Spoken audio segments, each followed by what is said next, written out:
Certo, gente. Boa tarde. Meu nome é Renan, eu sou especializando do terceiro ano, terapia intensiva do CEPET, e vou falar um pouco sobre as coronárias, fisiologia e fisiopatologia, tá? Um tema bem teórico, né? São assuntos bem pontuais, assim, então não tem muito raciocínio, é mais coisas pontuais, tá? Então tá certo. Então a gente sabe a importância desse assunto, né? O suporte que a gente precisa dar para as coronárias, né? Principalmente nesse hospital, né? A gente precisa tentar retornar a oferta de oxigênio que o insulto levou ele a perder inicialmente. Então aqui acho que é um lugar mais importante que a gente consegue ver esse tipo de condição e esse tipo de paciente, né? Então essa aula se faz importante por esse motivo, tá? Então assim, a divisão da aula vai trabalhar em 3 tópicos, né? Quais os determinantes de consumo de oxigênio no miocárdio, um pouco da parte de anatomia, né? Parede do vaso e controle de fluxo sanguíneo coronariano, e por fim a fisiopatologia das condições que levam os insultos na coronária, tá? Então assim, os determinantes, né, do consumo de oxigênio. Bom, a gente sabe muito bem que algumas condições, né, levam com que o nosso miocárdio ele consuma mais oxigênio. A gente fala muito sobre isso, né, de oferta e consumo de oxigênio. Então, algumas condições, por exemplo, o infarto, ele vai exigir com que o coração encontre atalhos para suprir essa demanda de oxigênio, né? Então, assim, via de regra, o miocárdio em repouso, ele precisa de um fluxo de 70 a 90 ml a cada 100 gramas por minuto em repouso, né? Para que ele consiga oferecer uma quantidade de oxigênio de 8 a 15 ml a cada 100 gramas de músculo miocárdio. E no exercício, esse valor aumenta 5 vezes mais, tá? E o exercício ele pode ser comparado a uma situação de estresse, né? Um choque cardiogênico, um quadro de sepse, enfim, tá? Então, o que eu quero dizer com isso é que, em algumas situações, o nosso corpo ele tem que dar um jeito de compensar esse aumento metabólico e de consumo, né? E algumas coisas importam para que isso aconteça. Então, a pressão, a tensão do miocárdio a cada distensão muscular, ela importa, e cada contração também. Tudo isso consome, né?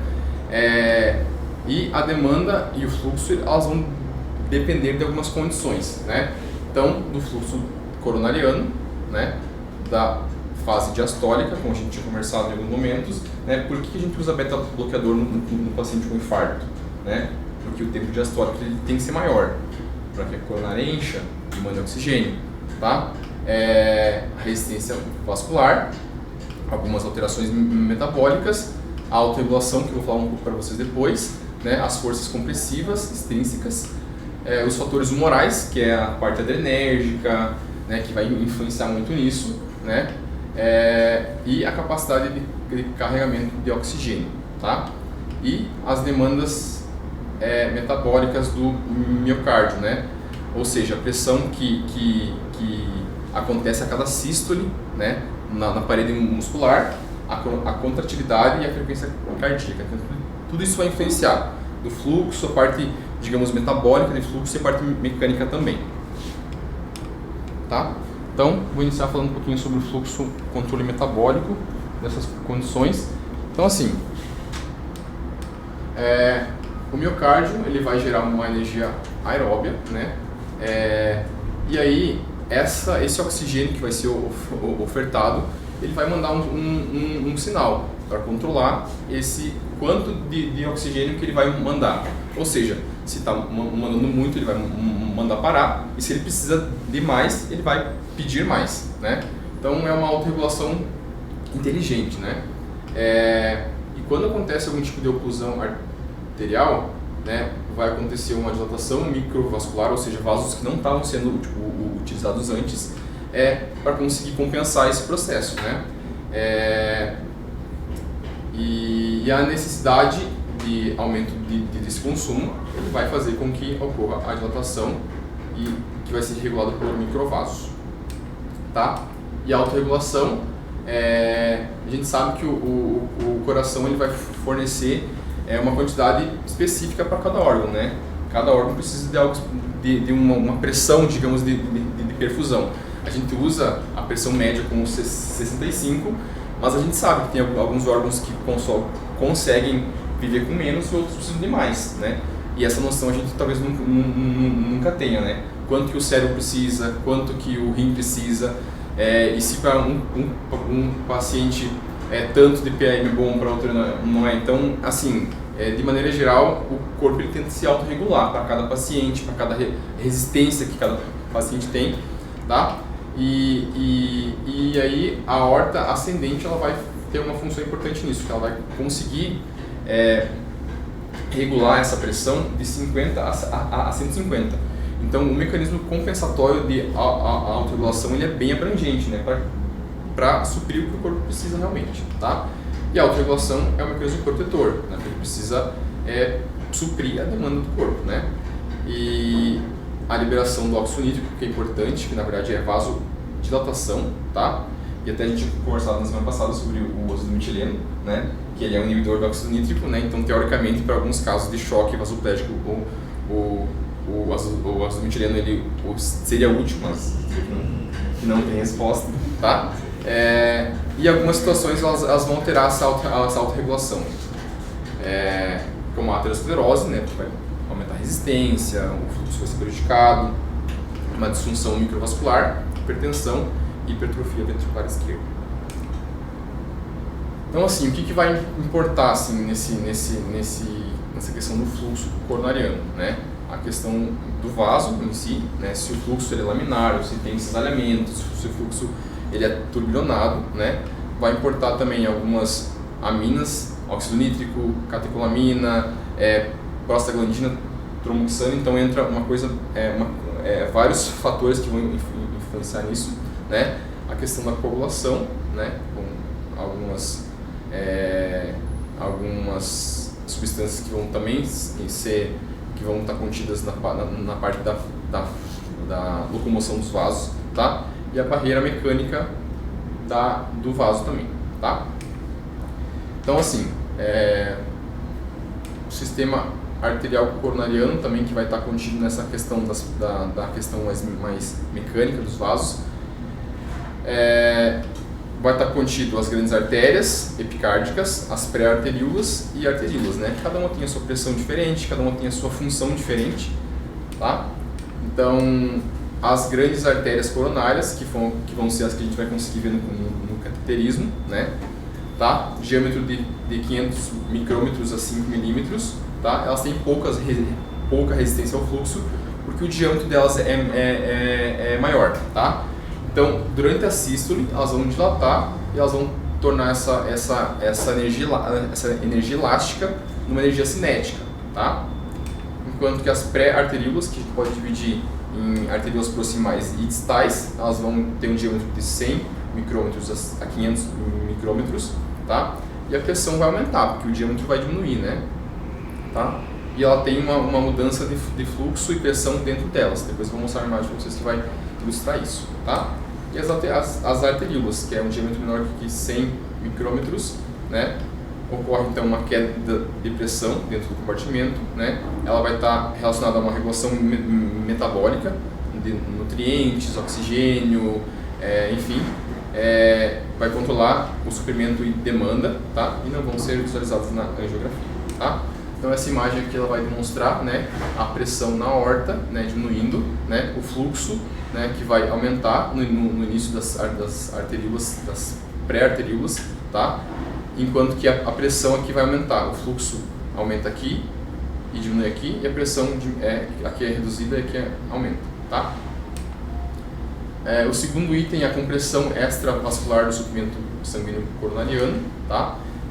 Então, assim, na sístole, né, a compressão do músculo cardíaco ela vai obstruir o fluxo coronariano, né? Enquanto que na diástole, a distensão, as coronárias vão se encher.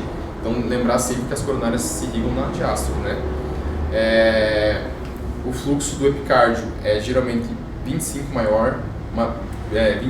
maior que no endocárdio. E, obviamente, em algumas situações situações de estresse, as regiões subendocardias elas vão sofrer mais, né? Porque elas têm menos fluxo, tá? E hipertrofias e estenoses vão comprometer o fluxo, obviamente, tá? E o controle neural e reflexos, tá? Então, os efeitos adrenérgicos, que influenciam na constricção coronariana, né? Tanto coronariana quanto de vasos maiores, né? Por exemplo, quando a gente utiliza uma amina, uma catecolamina, ela vai fazer pressão nas artérias.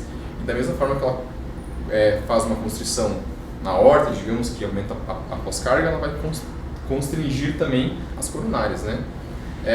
A estimulação simpática, que vai cursar com o aumento da frequência cardíaca e o trabalho miocárdico, né? Por isso que em várias situações, como eu falei antes, a gente tem a indicação de controlar a frequência cardíaca. Maior frequência cardíaca, maior consumo, e o coração sofre mais. Às vezes aquele coração não está preparado para ter uma frequência cardíaca tão alta, né? Enfim. E o efeito é modulado de acordo com a necessidade de cada paciente, tá? E a fisiopatologia, né? A aterosclerose, né? As estenoses acima de 70% vão aumentar o grau de pressão, porque o diâmetro vai reduzir, que vai comprometer o fluxo sanguíneo, né? Os aumentos de fluxo são atenuados quando a estenose se aproxima de 45%, tá? E quando excede 80%, então o fluxo é quase abolido, né? É isso que a gente percebe nos laudos do cateterismo, né? Que é o que chega para nós. Então, tipo, quem que indica as Revasc, né? Quem que indica os cateterismos, as angioplastias?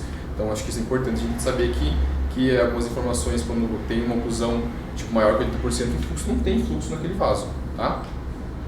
E o endotélio disfuncional, né? Que vai ter uma alteração em vasoconstrição, na superfície dessa parede desse vaso, né? Efeito anti-inflamatório e controle de crescimento e proliferação celular. Então, além do efeito mecânico, ela tem um efeito, né, endócrino, digamos, nesse vaso também, tá? A disfunção microvascular coronariana, que a gente citou antes também, então ela vai ter vários graus de ruptura da fisiologia coronária normal. Então é aquela artéria que está acometida, aquele microvaso que, digamos, não é visto no cateterismo, mas a gente sabe que aquele coração sofre, né? Tá? É isso. Então, assim, a disfunção microvascular, né, tem 4 tipos essencialmente. O tipo 1, né, na ausência de doença do miocárdio e doença de obstrução. Então não tem nada, né, naquele miocárdio, nem uma doença do miocárdio, nem uma obstrução, né, são as doenças microvasculares por remodelamento. A do tipo 2, que tem uma doença intrínseca do miocárdio, mas não tem nenhuma obstrução, que também é uma doença, como por exemplo, uma doença de remodelamento miocárdico, por exemplo, o paciente hipertenso, né, ele vai ter uma doença microvascular, né, que às vezes não aparece no cateterismo, mas o paciente tem uma doença microvascular, né, que vai aparecer como um miocárdio remodelado, tá? Uma compressão extrínseca, tá? Enfim. E aqui o tipo 3, que é uma obstrução coronariana, né? Então uma doença endotelial, que é essencialmente um infarto, né? E as outras condições iatrogênicas, tá? E os vasos sanguíneos subcolaterais, elas vão conectar as coronárias dentro do miocárdio, vão auxiliar quando ocorre o ressecamento das grandes artérias, tá? E podem compensar parcialmente as estenoses e oclusões, tá? E a isquemia, que é a parte mais importante, na verdade, né? Que para encerrar tudo que eu falei para vocês durante essa aula, né? O fluxo não é suficiente para atender a demanda do coração, né? Então vai influenciar na contração, no relaxamento e no metabolismo, né?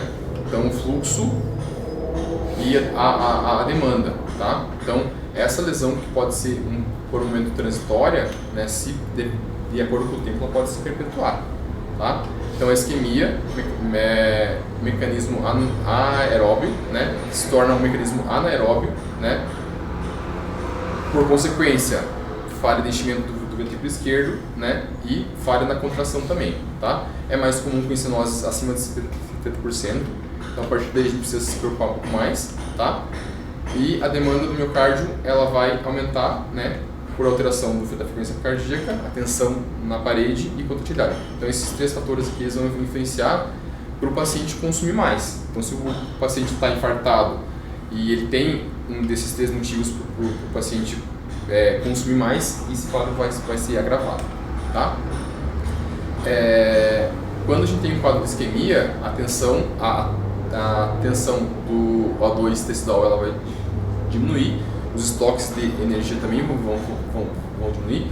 Depois eu vou mostrar uma imagem que ilustra um pouco essa alteração bioquímica, assim, uma alteração de cálcio, enfim, tá? Uma alteração de membrana mesmo, né? Então primeiro a gente tem uma falha no relaxamento e depois na contração, e muitas vezes o suprimento é prejudicado por trombos que são sobrepostos, né? O paciente já é aterosclerótico, ele infarta. Então, isso tudo piora, né? E 20 minutos já são suficientes para o insulto ser irreversível já. Tá? Então, a necrose, né, pode ser um insulto único, né, por aproximadamente 6 horas ou insultos isquêmicos distribuídos. Ou seja, o paciente tem uma isquemia, tipo um AIT, assim, vai fazendo pequenas isquemias e aquela lesão, em algum momento, ela vai se tornar irreversível, né? E é importante, quando o paciente não tem uma microvasculatura robusta, né, ele vai sofrer mais. Por exemplo, assim, se um paciente jovem tem um infarto de VD, por algum motivo, ele morre, né? Ele não tem colateral, né? E esses velhos que tudo ficam vivos, tá? Então, no infarto com supra, a disfunção microvascular ela vai acontecer em mais ou menos 50% nas pós-angioplastias, tá? E aqui uma imagem que exemplifica, né, a fisiopatologia, né, da obstrução microvascular, né, que vai cursar com algumas condições, tá? Essa isquemia que eu falei para vocês agora, né, a reperfusão, que é uma lesão bem importante, acho que não falou sobre isso antes também.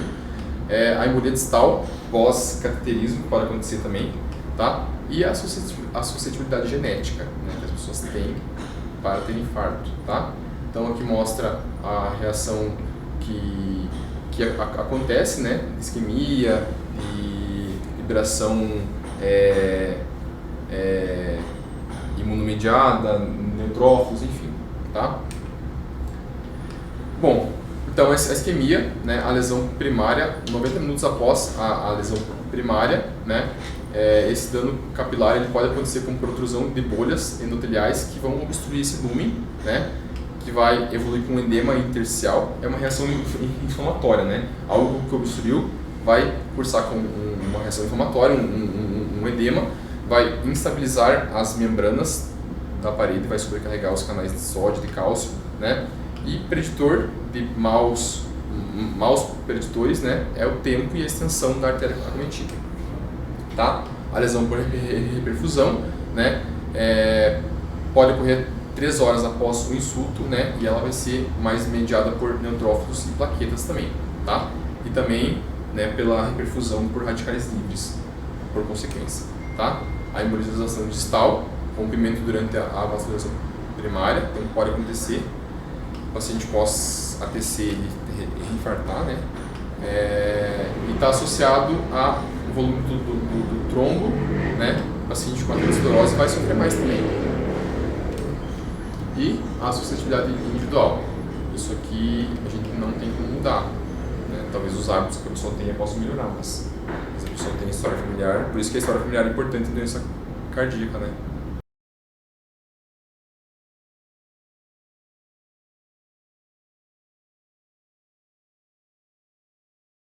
Fisiologia e fisiopatologia são assuntos um pouco mais difíceis, né? Entender essa fisiopatologia do porquê que o tempo é tão importante, né? Pensar que a isquemia ela causa lesão. Quanto mais tempo de isquemia, maior a lesão. E se você passa mais tempo e tenta reperfundir esse órgão, mais lesão você faz. Por isso que o tempo é tão importante. Por isso que porta-balão, por isso que quando tem muito protocolo, o paciente quando tem infarto, ele tem que ir logo para hemodinâmica, porque o efeito deletério do tempo vai ter os dois problemas, da isquemia e da hiperfusão. Teve aula de som, os velhinhos, se já tiverem também. O cascata de eventos que acontece é muito ruim. Muito ruim mesmo. Não te dá tanto AS, do grel, não é só porque tem uma instabilidade da placa, porque a reperfusão vai aumentar a adesão plaquetária, vai ter mais tromboxanadores, você vai neutrófilo, mais lesão endotelial, se tem mais lesão endotelial, vai ter mais acreção de plaquetas, e aí disfunção de óxido nítrico, um monte de cascata.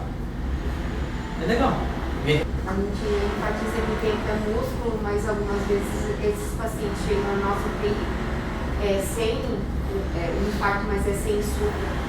E fica o cateterismo para depois, fica a angioplastia para depois.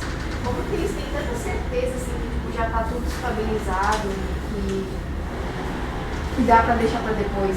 É só seriando a troco? Aí muda muita questão do infarto com supra, infarto sem supra, que é a questão da extensão, você ser transmural ou você ser epicárdico, subendocárdico. Isso altera muito. O tempo de reperfusão, né, para o infarto com supra, que é um infarto transmural, é de até 12 horas. Porque a partir do momento que você tiver isquemia total ali, você vai perder aquela parede por completo. Né?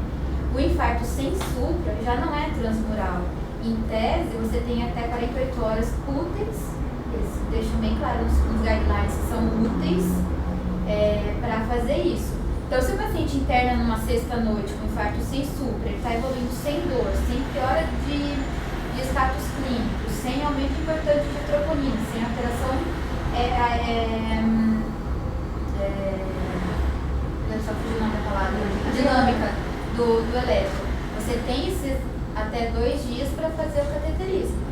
Se ele tem alteração dinâmica do elétrico, se ele evolui com dor persistente, se ele evolui com alguma piora clínica, aí você tem que fazer imediatamente. É assim que eles se baseiam para fazer os guidelines.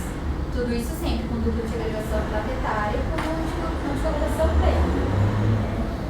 Então é isso que vai mudar entre o infarto com supra e o infarto sem supra. Por isso que uns a gente espera e outros não. Depois do tempo a necrose já está estabelecida, a isquemia já está estabelecida. Eles fizeram diversos estudos e viram que não tinha benefício você ter que pôr. O paciente faz cateterismo depois, né? A gente poder entender, às vezes é multimaterial, às vezes aquela parede não tem mais, digamos assim, salvação, a pessoa tem outras lesões, mas se a doença já está estabelecida, a isquemia está estabelecida, você não vai ter benefício clínico em ir lá e fazer uma angioplastia. Essa é a história da janela. Da mesma forma, a gente pega os infartos com supratardios, né? Aqueles que chegaram com mais de 12 horas de evolução. Eles fazem o cateterismo e eles não fazem angioplastia primária do vaso que eles enxergaram que está completamente ocluído. Por quê? Porque depois desse tempo todo, de 12, 18, sabe Deus quantas horas de isquemia, o benefício de você abrir esse vaso é menor. Você vai fazer muito mais lesão por isquemia e reperfusão do que efetivamente salvar aquele músculo que ficou 12, 18 horas isquêmico. Então, a lesão por reperfusão é muito grave. Você pega uma lesão de membro, por exemplo, e faz uma reperfusão, o paciente morre do choque depois. É tanta liberação de citocina, de óxido nítrico, de radical de oxigênio, que o paciente morre da reperfusão. Então, por isso que foi feito N estudos, e o American Heart, a Sociedade Europeia e tal, estabeleceram esses tempos, né, essas janelas de abordagem. O Renan comentou lá do azul de metileno, né? Você pegar nos livros tal, falando sobre droga vasoativa, sobre vasopressores, o azul de metileno ele entra como vasopressor, somente que ele tem esse antagonismo ali com a liberação do óxido nítrico. Mas na prática mesmo, eu já vi usar óxido nítrico e não teve benefício nenhum.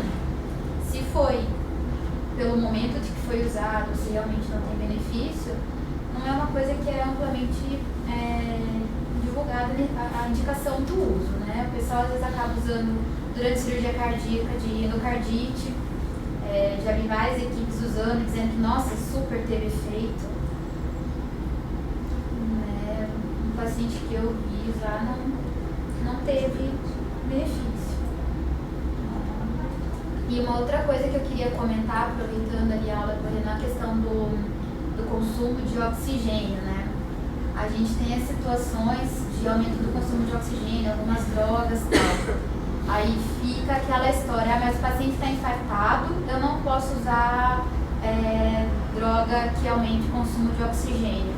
Tudo isso é uma questão de você individualizar o teu doente. Você tem que enxergar o teu doente. Se o paciente chega com infarto agudo do miocárdio e choque cardiogênico, por que você não vai usar dobutamina que aumenta o consumo de O2 do miocárdio? Você vai deixar ele morrer de choque, sem inotrópico. Então a gente tem que individualizar o doente que a gente está na mão. Eu tive duas situações, pacientes diferentes. Um que é tabagista que a gente recebe aqui, tipo, 3, 4 maços por dia, e interna, não vai poder fumar. Internou por infarto agudo.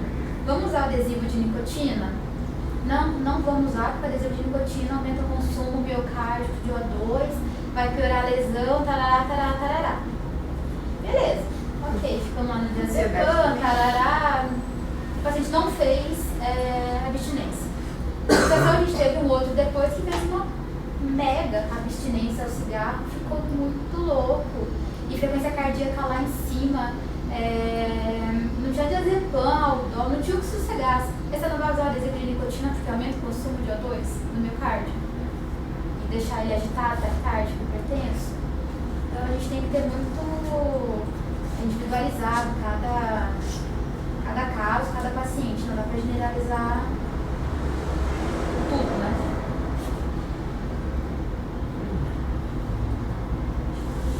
Mais uma pergunta?